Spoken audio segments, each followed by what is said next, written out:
प्रधाननगर थाना के सादे पोशाक की पुलिस ने भुट्टा लदे ट्रक से 200 किलो गांजा बरामद किया है। इस मामले में वाहन चालक रबिन कोयल और सह चालक कल्याण भुइया को गिरफ्तार किया गया है। ये दोनों दक्षिण 24 परगना जिले के निवासी है।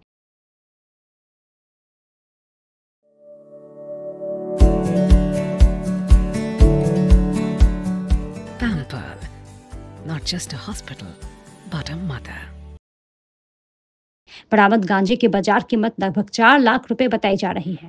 मिली जानकारी के अनुसार गांजा कुछ बिहार के तूफानगंज से सिलीगुड़ी के रास्ते दक्षिण 24 परगना के बसीरहाट ले जाया जा रहा था, लेकिन गुप्त सूत्रों से इसकी खबर मिलते ही प्रधाननगर थाना के सादे पोशाक की पुलिस ने महानंदा ब्रिज के पास गुरुंग बस्ती मोड़ पर नाका चेकिंग अभियान चलाकर भुट्टा के आड़ में गांजा तस्करी की योजना को विफल करते हुए 2 आरोपियों को गिरफ्तार कर लिया। आज आरोपियों को सिलीगुड़ी कोर्ट में पेश किया गया है। पुलिस पूरी घटना की जाँच कर रही है। এটা মোটামুটি ওই 11টা থেকে শুরু হয় গাড়িটা ধরা পড়ে।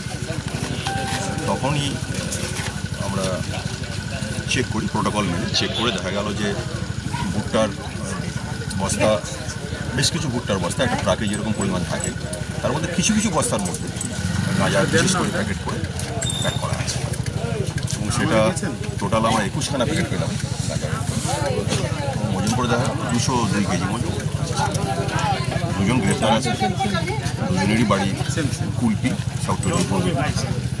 আর গাড়িটি তুফানগঞ্জ থেকে কুচবিহারের ঋষিগঞ্জের কাছ থেকে লোড হয়েছে, যাওয়ার কথা বলছে ওরা বসিরহাট। দেখুন, এটা বাজার মূল্য নির্ভর করে, যেখানে চাষ হয় সেখানে কম দাম নির্ভর করে এর ডিম্যান্ড। যত দূরে যাবে ডিম্যান্ড বেশি। 1 কেজি গাঁজা কোথাও 20,000ও বিক্রি হয়, কোথাও 50,000ও বিক্রি হয়।